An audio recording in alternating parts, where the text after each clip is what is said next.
Og nu kan jeg se, at klokken er 9. Godmorgen alle sammen. Jeg hedder Tobias. Jeg er Community Director i CBS Executive Fonden.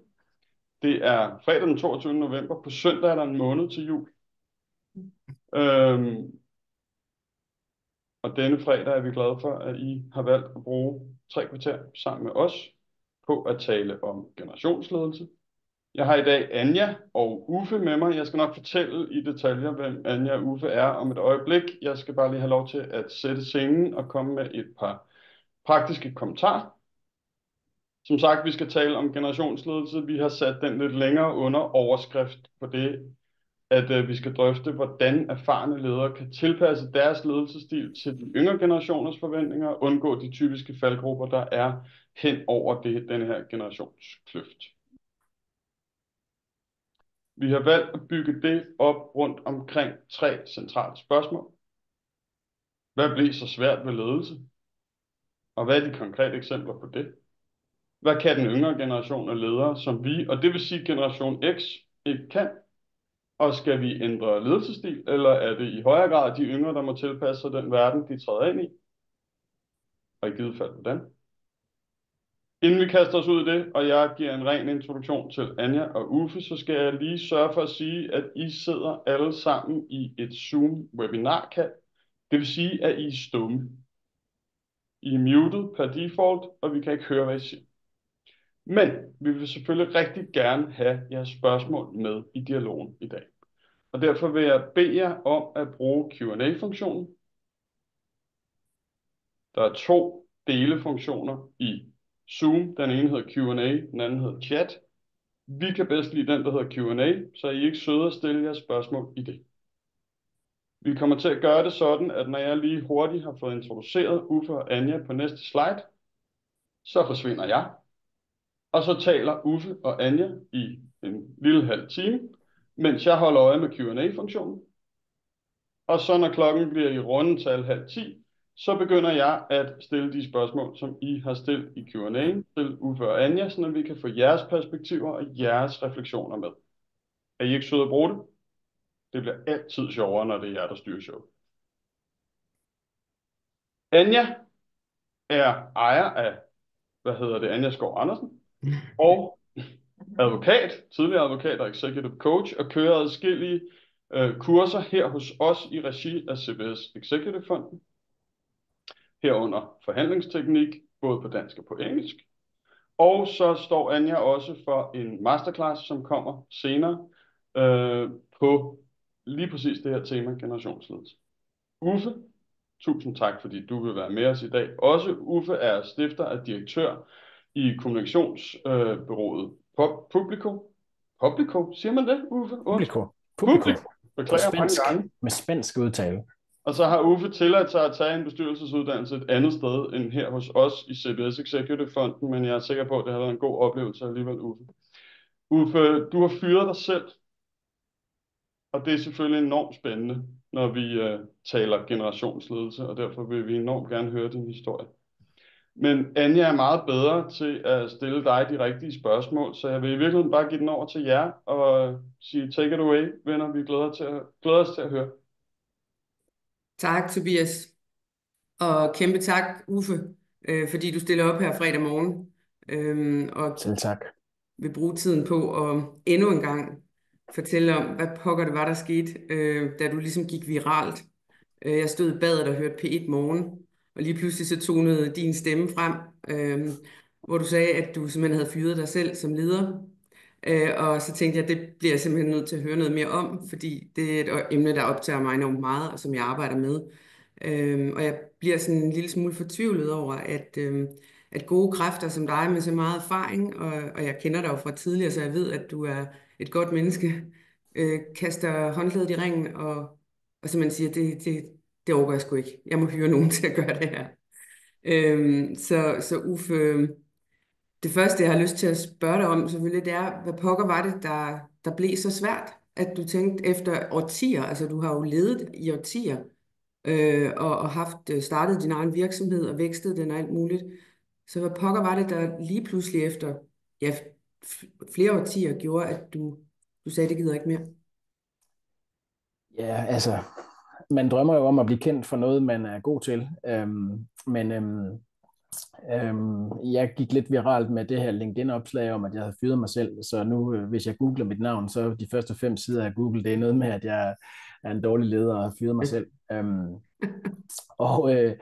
Forhistorien til det var, at jeg har jo stiftet Publico tilbage i 2001 og ansat den første medarbejder i sådan noget 2002, 3 stykker, og så har jeg egentlig været leder i for et voksende antal medarbejdere i omkring 20 år, og vi er 20 medarbejdere i Publico i dag. Og de første mange år gik det fint, vil jeg sige. I hvert fald baseret på den feedback, jeg hørte og forstod. Så jeg fik egentlig god feedback, og jeg tror, man kunne opsummere min ledelsesstil som åbenhed for potentielle henvendelser. Jeg var nok sådan en leder, der var så langt fra mikromanager, som man næsten kunne være. Altså, jeg blandede mig ikke i folks arbejde, hvordan de tilrettelagde arbejdet, men jeg prøvede at have deres ryg, hvis der kom udfordringer. Og det var egentlig en ledelsesstil, jeg fik god feedback på i mange år. Det skal siges, at jeg er født i 72, dem som jeg især var leder for de første mange år, det var nogen, der var født i 80'erne. De er jo sådan cirka 10 år yngre end mig, og der var en overvægt af dem i begyndelsen, der var journalister, som måske havde været på en redaktion, og som også lidt var sådan nogle lonesome cowboys, der gerne ville styre deres egne opgaver, og som måske havde valgt at blive journalister, fordi de ikke gad at være i en meget hierarkisk organisation. Så der var også en eller anden bias i det der, måske. Så de første mange år fik jeg egentlig god feedback, fordi jeg havde folks ryg, og fordi jeg ikke blandede mig i deres arbejde. Og så kan man sige, så med tiden, så begyndte der måske at komme nogle små pip hen ad vejen om, at det kunne da være dejligt med sådan lidt mere faglig sparring, og lidt tættere coaching, og lidt mere uopfordret positiv feedback og anerkendelse, og ikke bare intet nyt og godt nyt. Og så kan man sige, fast forward til her før sommerferien, hvor jeg fik en opsigelse før sommerferien af en medarbejder, jeg egentlig var ærgerlig over at sige farvel til. Og så havde jeg jo den her obligatoriske exit-samtale, hvor hun ikke længere havde noget i klemme, og hvor jeg ligesom kunne få sandheden råt for usødet. Og det var ikke sådan, hun decideret sagde, at det var på grund af mig, hun sagde op, men der var alligevel nogle elementer i de begrundelser, hun gav, som jeg synes pegede lidt på mig. Det var noget med det her med fraværet af opgavenær sparring og faglig feedback og sådan en udviklingsplan og mere proaktiv anerkendelse og en bedre onboarding efter barsel og nogle ting, hvor jeg tænkte, okay, der er i hvert fald elementer i det der, som er mit ansvar. Og det fik mig så til at tænke over i løbet af sommerferien. Jeg vil jo gerne drive en virksomhed, hvor vi er gode til ledelse, hvor vi kan tiltrække og fastholde de bedste talenter inden for vores niche, inden for kommunikation. At var det i virkeligheden lidt mig, der stod i vejen for, at vi som virksomhed kunne levere den her gode ledelse. Fordi når jeg sådan tænkte over de der elementer, som hun efterspurgte, så var der egentlig ikke noget af det, hvor jeg tænkte, at det var urimeligt, eller det var primadonna-agtigt, eller det var curling-krævende. Jeg synes egentlig, det var lydige krav, positive forventninger til, hvad jeg tænker, en moderne arbejdsplads, vidensarbejdsplads skal kunne levere. Og når jeg så sådan tænkte over, er det mig, der kommer til at levere på det, så var min konklusion nok lidt, det er det ikke. Altså, jeg kunne også sådan lidt huske sådan tilbage til nogle mus-samtaler med både med den pågældende medarbejder og andre, hvor jeg sådan lidt har siddet og udskrevet nogle blanko-checks og sagt, jamen, jeg skal også blive bedre til det der næste år. Jeg skal også komme tættere på dine opgaver. Vi skal også have flere check-ins og en til en og så videre, uden at jeg lykkes med at følge op på det. Så jeg tror, at den ærlige selverkendelse var lidt, det bliver sgu aldrig mig, der kommer til at levere særlig godt på det.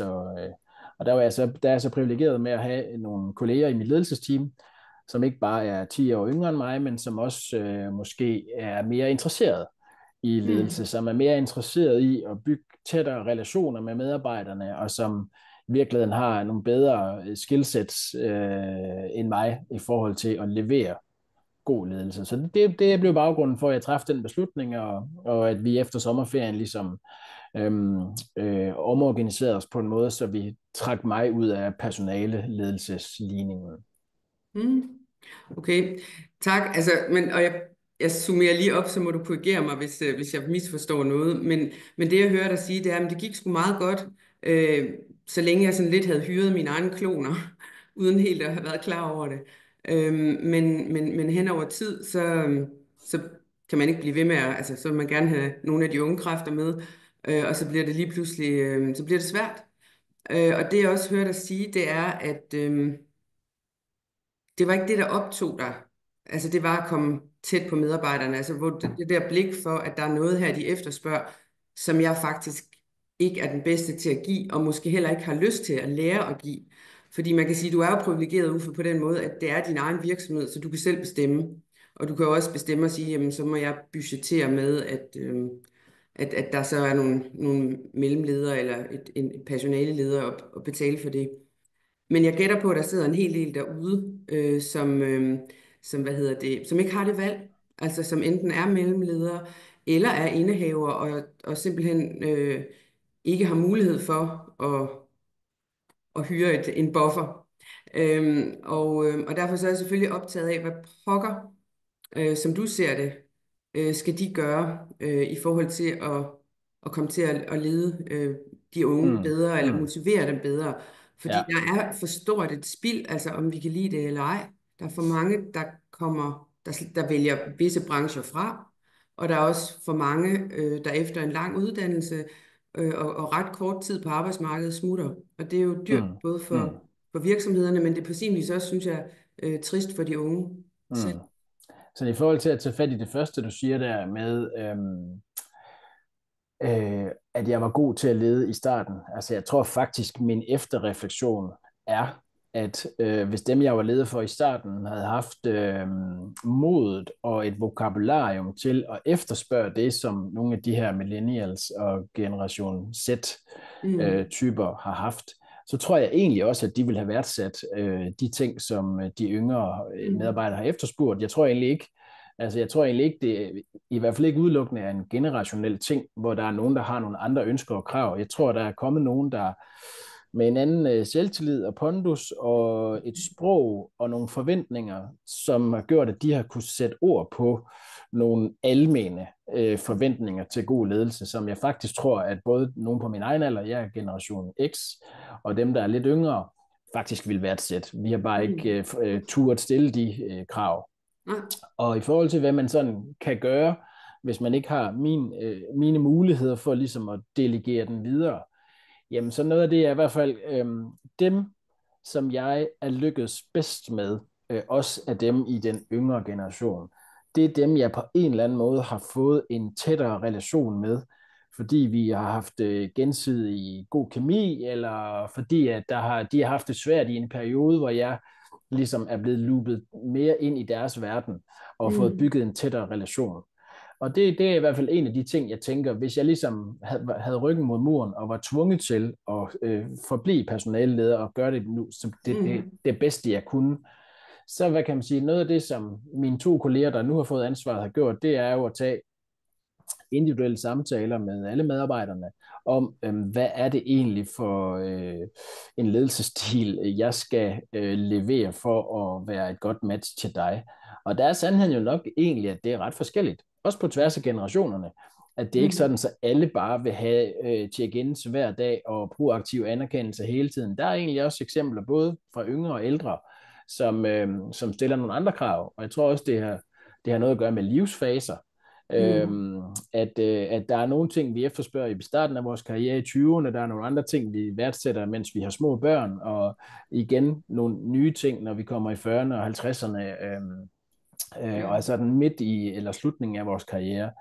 Og, men pointen er, at jeg tror, at en del af hemmeligheden, det er det der, jeg ved ikke, om det hedder situationsbestemt ledelse, eller hvad det gør, men altså det der med, at man på en eller anden måde er tæt nok på den enkelte medarbejder til at vide, om i den her periode, hvad er det så, hvilken adfærd skal jeg ligesom have over for dig, for at jeg spiller dig god. Og det er klart, det kræver en meget tættere relation, end den jeg i hvert fald selv har haft med de fleste. Jeg kan jo observere Altså sådan helt lavpraktisk, alle mulige små opmuntrings-sms'er, der bliver sendt om morgenen og så videre, hvor jeg tænker, jamen altså, det, den adfærd formår jeg knap nok at levere til en kone, altså den der, og det der niveau af opmærksomhed, ikke også? Men jeg kan bare se, at dem, der lykkes med det, altså de får virkelig nogle af de her unge talenter til at trive og topperforme. Mm. Og det er meget på linje med det, som jeg også hører, både som erhvervscoach for ledere, men også når jeg underviser og kører kurser. Altså det er, at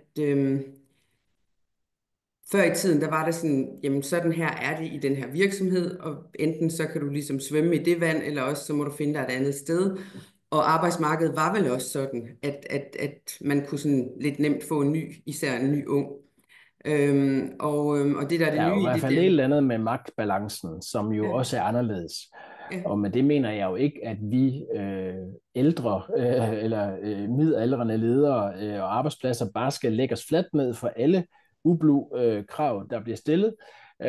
Men det er klart, at vi er nok nødt til at strække os længere for at imødekomme de ønsker og krav, der bliver formuleret, end de chefer, vi havde, da vi selv startede på arbejdsmarkedet, som i højere grad havde, hvad kan man sige, havde magten. Ikke? Altså, der er det nok en lidt mere ligeværdig magtbalance, der sker i dag, men jeg synes ikke, altså min erfaring er ikke, og mit budskab er ikke, at man bare skal lægge sig fladt ned og levere på alt, hvad der bliver efterspurgt, og jeg synes egentlig også, fordi en del af hvis man nogle gange bliver mødt af nogle lidt urealistiske ønsker og krav om, at man skal nå det hele på den halve tid, så synes jeg egentlig, at jeg har gode erfaringer med at få kalibreret de forventninger i en sådan realisme snak om, jamen altså, hvad er det, der skal til for, at du kan nå derhen?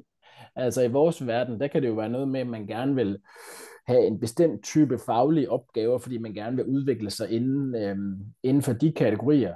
Og der kan vi jo nogle gange have nogle snakker om, jamen altså, jeg vil gerne hjælpe dig med at blive god til at lave kommunikationsstrategi, men vi er nødt til at have nogle kunder, der bestiller en kommunikationsstrategi på det tidspunkt, hvor du gerne vil lave det, for at vi kan levere på det, og indtil der kommer et projekt, der lige passer til det, så er vi nødt til at lave de ting, der er her. Og det synes jeg, jeg har gode erfaringer med, også at få kalibreret de forventninger et mere realistisk sted hen. Altså, men det er klart, at der bliver stillet nogle andre ønsker og krav. Jeg har lige sidste uge lavet en aftale med en yngre kollega, som ikke har fået børn endnu, og det er måske noget af det, som du og jeg, Anja, vi begyndte måske først at efterspørge fleksibilitet, da vi fik små børn.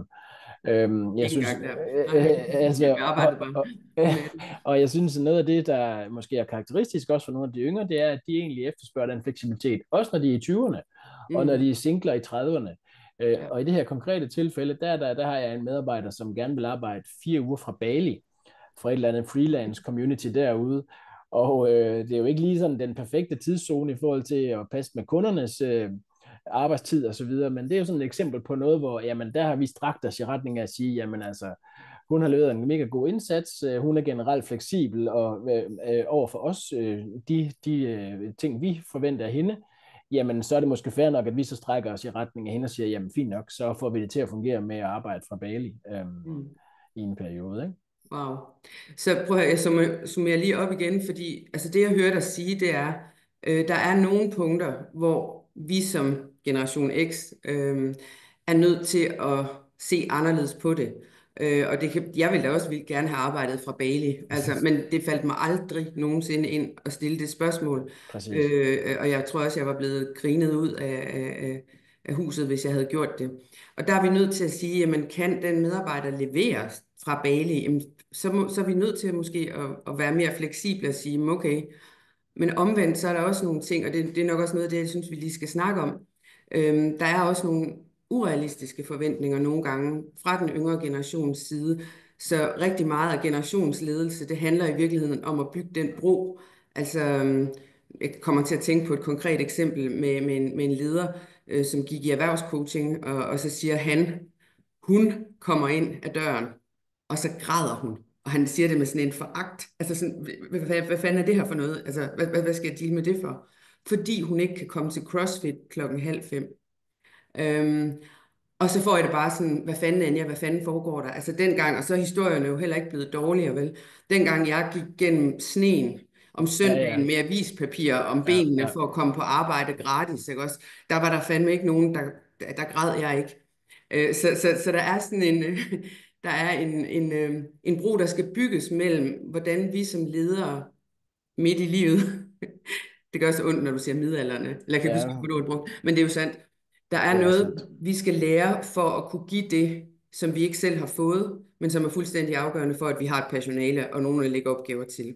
Omvendt, så skal vi også noget andet, som vi faktisk heller ikke er særlig gode til. Det er en gang imellem at turde tage den der lidt svære samtale, hvor vi siger, prøv at høre, jeg kan høre, at du helt vildt gerne vil lave du ved, kommunikationsstrategi, men nu har du kun været her 6 måneder, så der er sgu lige, altså før jeg lige ligger den største og vigtigste opgave hos dig, Præcis, så er der noget, du lige skal øve dig i præcis. først. Der er en vej at gå derhen, hvilket de måske kan have vanskeligt ved altså der er et eller andet, hvor de ikke har lært, at det at komme et fedt sted hen, det er en proces, det er ikke noget, man starter med. Ja, og altså, vi har sådan noget, vi kalder kærlighed og ærlighed i Mm, Publico, at vi skal nok som udgangspunkt være meget mere omsorgsfulde over for vores kolleger i dag, end vi selv forventede, at vores arbejdsgiver var for 20 og 10 år siden. Men der er også nødt til at være en ærlighed. Og jeg mm, synes egentlig, jeg har gode erfaringer med, det, med den der forventningsafstemning, og med den der ærlighed at sige, jamen altså, det er faktisk ikke realistisk, at du har slet ikke skillsettet til at hjælpe den her kunde med mm, en kommunikationsstrategi, fordi den kommunikationschef, der sidder der, har 10 års erfaring mere i det her, end du har. Hun har købt også til at løse opgaven, fordi hun skal bruge nogen, der er dygtige og har mere erfaring, så det er simpelthen ikke en opgave for dig endnu. ja, Men nu skulle du høre, hvordan du kan komme med på en mm, opgave som toer, og lære, hvordan en erfaren konsulent vil løse den opgave, og på sigt er det så tanken, at du skal kunne øh, mm, lave det i fremtiden også. Ikke? Så det er jo, altså det synes jeg egentlig har gode erfaringer med. Øh, så længe man ligesom lytter på de behov og ja, krav, og strækker sig så langt man nu kan, og man kan sige, uden at jeg skal lege sociolog, så kan der jo godt være et eller andet element i det der med, at der er nogle af de her øh, dygtige unge mennesker, som ikke har mødt modstand, mm, hverken i opdragelsen eller i uddannelsessystemet, hvor de er glædet lige igennem og fejrer den ene succes efter den anden. Og der kan det jo godt være nogle gange, når man så har sit første job, at det er så der, hvor virkeligheden indtræffer, og hvor der er en chef, der er nødt til at have en ærlighed også i mm, samtalerne. Øhm, ja, da jeg startede som freelancer og arbejdede på et reklamebureau, mens jeg stadigvæk var studerende, der mødte jeg en reklamebureaudirektør, som havde sådan et mantra, han brugte, hvor han sagde om de unge, giv dem titler, giv dem kitler, så var det længe, før de vil have penge. Og det var sådan en måde for ham på en eller anden måde at tænke i, jamen, der kommer nogen her ud og stiller en masse krav. Hvis ikke jeg kan levere på det med mm. den høje løn fra starten af, jamen, så kan jeg give dem en fancy titel, og så er de tilfredse i en periode. Så han drev i hvert fald et reklamebureau med nogle meget fine titler, og formentlig et rimelig lavt gennemsnitligt lønniveau. Men der er jo et eller andet, det er jo selvfølgelig det er et sjovt mantra, ikke? Men sandheden, der ligger en sandhed i det, i forhold til, hvordan vi, var jeg lige ved at sige, blev flasket op i en karriere, og så hvad de unge forventer.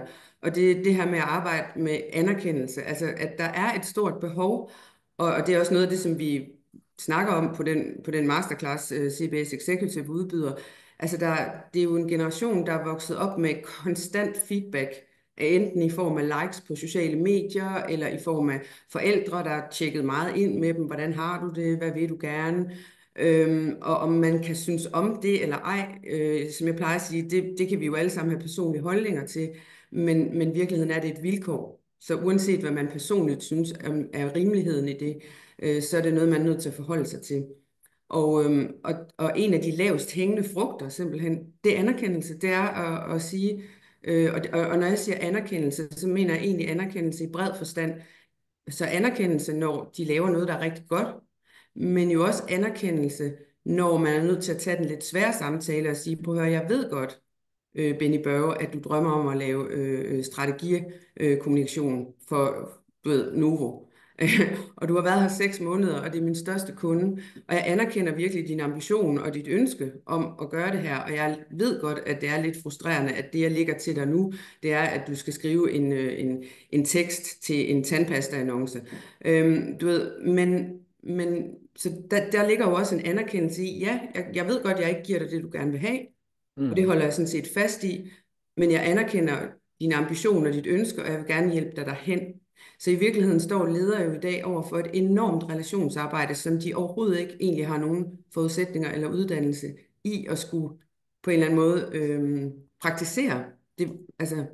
Ja, de skal navigere i og have nogle meget tættere relationer med medarbejderne, og være leder for nogle medarbejdere, som måske i højere grad har sociale relationer på deres arbejde, og egentlig gerne vil være venner og veninder med deres kolleger i højere grad end, jeg tror, at min generation, der har på en eller anden måde været, vi er måske flasket op i højere grad med en eller anden professionel distance, hvor at når jeg ser nogle af mine medarbejdere, som på hinandens Instagram-billeder være i sommerhus og ude at drikke drinks og så videre, så tænker jeg jo på den ene side, fedt, nu er de endnu mere committed til publikum, og på den anden side, shit, hvis den ene siger op, så er den anden sgu også sikkert på vej væk, ikke? Så der er man bare nødt til at være meget tættere på, og også være åben over for, at man skal have nogle tættere og mere personlige relationer. Og jeg vil sige, det der med at have mus-samtaler og feedback-samtaler med nogen, der sidder og græder, det har jeg heldigvis, synes jeg, øvet mig i mange år, fordi jeg har haft utrolig mange kvinder ansat. Vi har grædt alle sammen. Der er i hvert fald mange, hvad kan man sige, samtaler med sådan nogle yngre kvinder i starten af deres karriere, som har haft nogle usikkerheder, og som måske ikke har fået en uopfordret anerkendelse, som så har været usikre på, om er jeg god nok, at det jeg laver egentlig godt nok. Så jeg har helt klart taget min del af den type samtaler, og tror jeg også håndteret det nogenlunde. Det falder måske i kategorien af det der med, jamen hvis folk kommer til mig og er sårbare, jamen det har jeg egentlig godt kunne finde ud af at håndtere. Jeg tror, min svaghed har ligget på det der med, når initiativet skulle komme fra mig. Og at jeg ligesom skulle opsøge det der og rammesætte og facilitere et udviklingsforløb, det er den del, jeg især har fejlet på, og hvor mine yngre kolleger, mere interesserede, engagerede lederkolleger, helt klart er bedre. Og du siger noget fuldstændig rigtigt, så der er nogen, der kan have det stramt med, at nogen græder, og der er andre, der kan have det stramt med, at medarbejdere er vrede. Der er vi lidt forskellige, men du siger noget, der er sindssygt vigtigt, og som jeg også hører igen og igen, det her med, jamen, de yngre generationer forventer, at du som leder går forrest og gør det, og ligesom er optaget af dem, og ser dem på en eller anden måde, ser, hvad de har brug for, uden at de nødvendigvis selv skal tage et ansvar for det, eller komme og sige det. Og det, jeg oplever igen og igen med ledere, det er, at når det virkelig går op for dem, hvad det er, de er nødt til, så er de bare sådan, Anja, det er jo svært. Det tager jo tid. Jeg har pisse travlt i forvejen, og nu skal jeg så til at rende rundt og høre om Linda, der går til hestning eller ridning, eller hvad man kalder det, og huske, at det kan jeg ikke. En meget sigende ting, som jeg har oplevet her siden sommerferien, er, at jeg har taget initiativ til, at vi går til CrossFit en morgen om ugen. Der hvor vi holder til i Aarhus, der ligger et CrossFit-center lige over på den anden side. Så vi har ligesom fået vores eget lukket hold. Og vi har sådan en månedlig arbejdsglædemåling, hvor alle medarbejderne udfylder deres arbejdsglæde for den seneste måned, og hvor man kan skrive anonyme kommentarer. Og jeg har aldrig nogensinde fået så mange positive kommentarer på et initiativ, som det der med, at vi nu 15 af os går til CrossFit torsdag morgen, og at vi sveder sammen og griner sammen over, hvor dårlige vi er til box jumps eller burpees eller et eller andet. Men altså, og det har bare, synes jeg, tror jeg, været en øjenåbner for mig, det der med, jamen, bare sådan noget som det med, at vi laver noget andet sammen. Det er endda ikke engang i arbejdstiden. Vi betaler for instruktøren, men det er egentlig medarbejderne selv, der betaler med tiden. Men bare det der med, at vi ligesom har gjort sådan et initiativ, det har simpelthen givet så god stemning, og så meget positiv, uopfordret dialog, som jeg tænkte, jamen shit mand, hvorfor har vi ikke tænkt over at gøre sådan noget som det tidligere? Og det er et godt eksempel på, hvordan jeg på en eller anden måde ikke har haft blik for, hvad det også er, man skal kunne som moderne leder og arbejdsplads, ikke? Jo, præcis, og nu nævnte du situationsbestemt ledelse. Det er sådan set et meget godt værktøj, det kan man så brede ud. Men det her med, at det i virkeligheden er lederens opgave i dag, hvad end det er i sit team, eller det er på virksomhed, det er også forskelligt selvfølgelig med størrelser på virksomhed, men det her med virkelig at se, jamen det kan godt være, at den her medarbejder har brug for utrolig meget feedback, instruktion, at jeg tjekker ind. Den næste medarbejder vil synes, det der, det er micromanagement, det kan slet ikke holde ud. Når du er sådan der, så føler jeg ikke, du stoler på mit arbejde.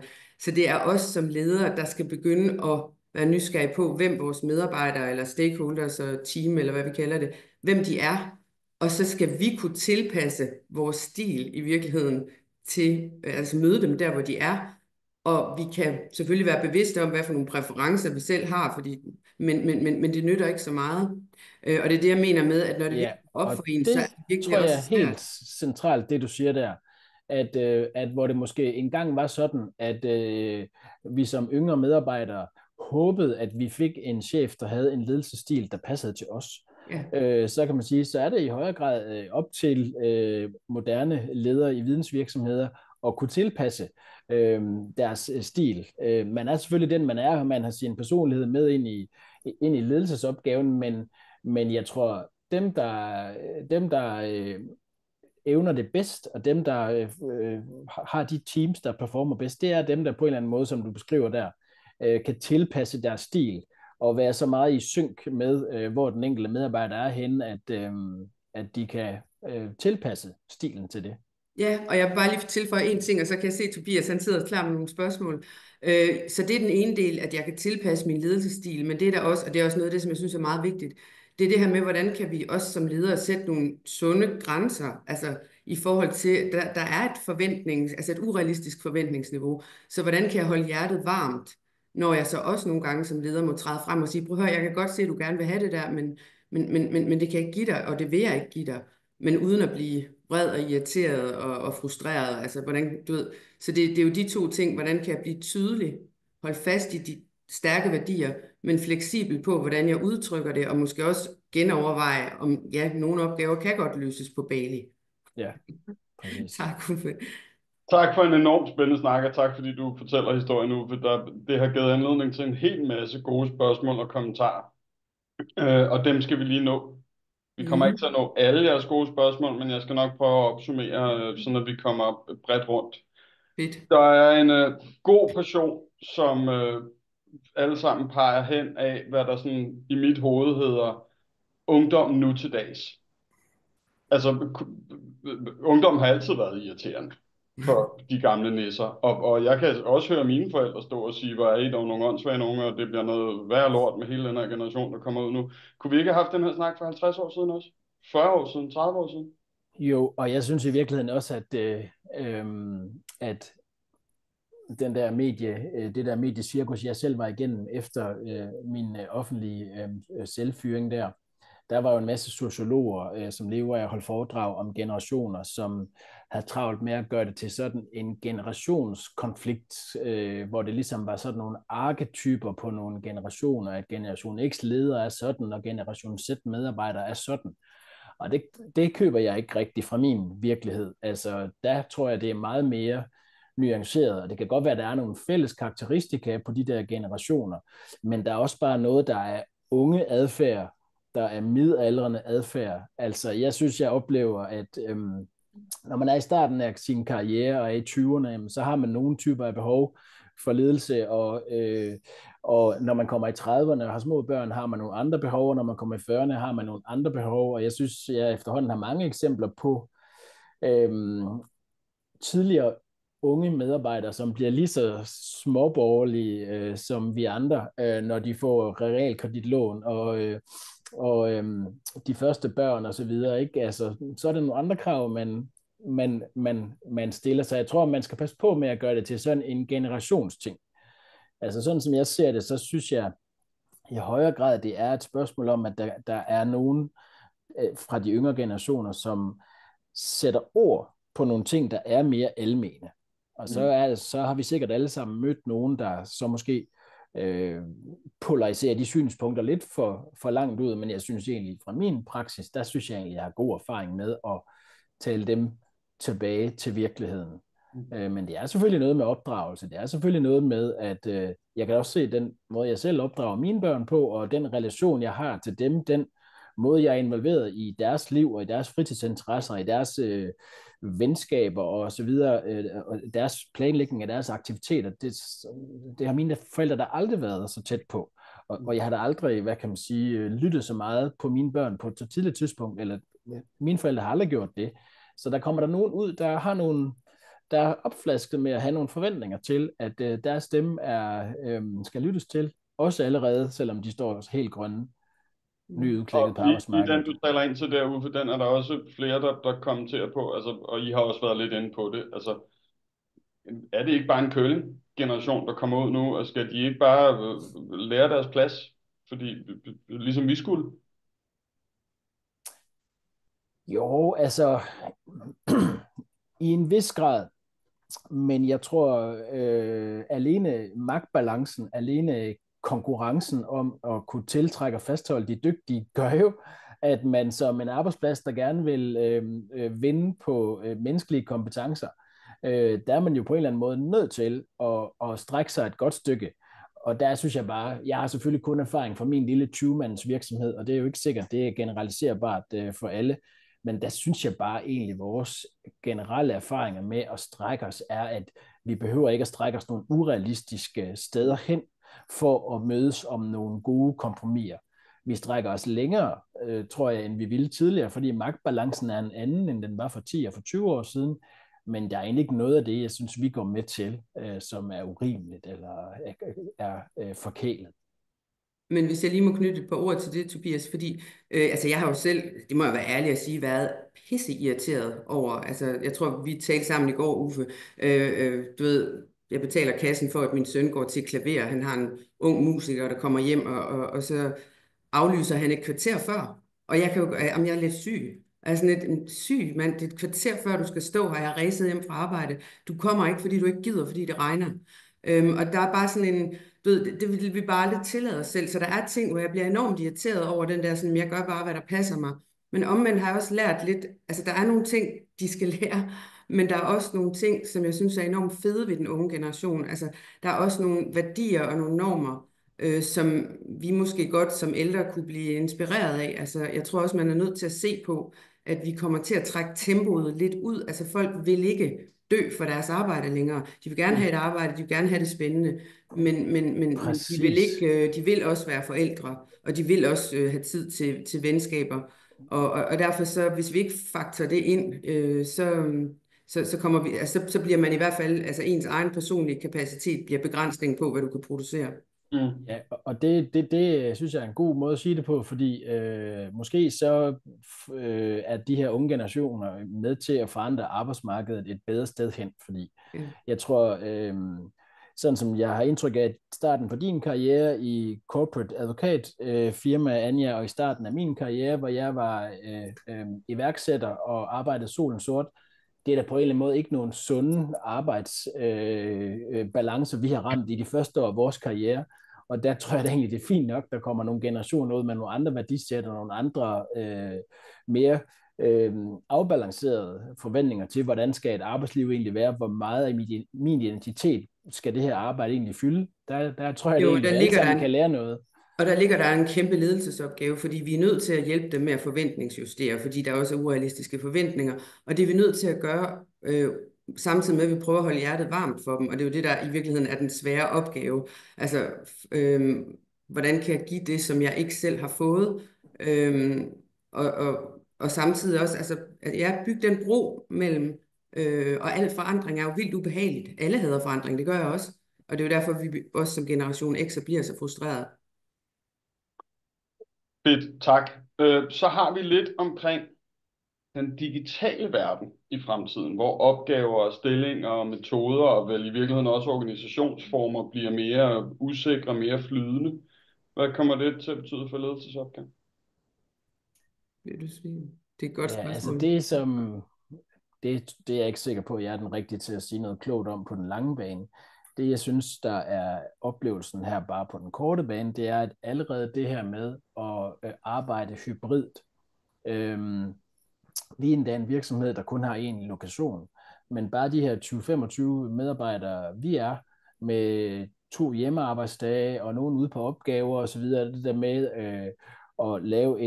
at skabe noget sammenhængskraft i organisationen. Altså, der kan jeg jo så læse i nogle af de her arbejdsglædemålinger, jamen, jeg synes, der er for stille på kontoret. Så der kan også godt sprede sig sådan en udfordring med, at når jeg møder ind på kontoret 3 dage om ugen, der vil jeg gerne have, at de andre er der til at lave en stemning for mig. Så man kan sige, hele det der med, at vores arbejde er fleksibelt og flyder rundt på forskellige lokaliteter og på Bali og på caféer og så videre i toget, det gør, at det er vanskeligere at lave den der sammenhængskraft, og man skal finde nogle andre ting at samles om, man skal lave nogle andre ritualer og nogle andre traditioner. Det kan være derfor sådan noget som det der CrossFit eller vores fredagsmorgenmad, at det er sådan nogle eksempler på sådan nogle samlingspunkter, som man så som man gør det attraktivt at komme ind på kontoret i en virkelighed, hvor mange selv kan vælge, om de arbejder hjemmefra, som jeg selv gør nu, eller de møder på kontoret.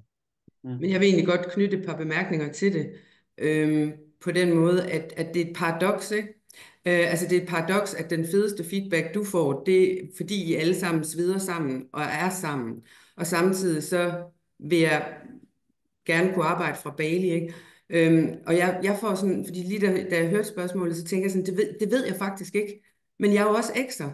Altså, så i virkeligheden er det her jo et spørgsmål, vi burde stille de yngre, og måske også lidt af ansvaret tilbage, altså til dem og sige, prøv, hvad er det for en arbejdsplads, I vil have? Fordi hvis I har 100% fleksibilitet, og vi bare kigger på leverancerne, så er der ikke et fællesskab. Så mennesket trives jo sammen med andre, og samtidig så, altså det er jo sådan nærmest Kierkegaards paradoks, ikke? På den ene side, så vil jeg have min autonomi, men jeg vil også være en del af fællesskabet, og det er jo en evig balance. Så jeg synes, vi skulle spørge dem. Men det er vel også meget en ledelsesmæssig balance at se det, ikke? Altså det er også det, du taler ind til, Uffe, at finde de der greb til, hvordan kan vi på den ene side have fleksibiliteten og holde fast i sammenhængskraften samtidig. Vi er simpelthen i gang med at ombygge og omindrette vores kontor med sådan et caféområde med et drivhus og alt muligt planter og så videre, for på en eller anden måde at imødekomme det der med at gøre det mere attraktivt. Altså ligesom at lokke folk til at komme på kontoret flere dage om ugen, og lave nogle andre fællesskaber. De dage, hvor der kun sidder nogen ved halvdelen af skrivebordene, jamen så kan det være, at vi kan samles hen ved de her caféborde og så videre og lave noget.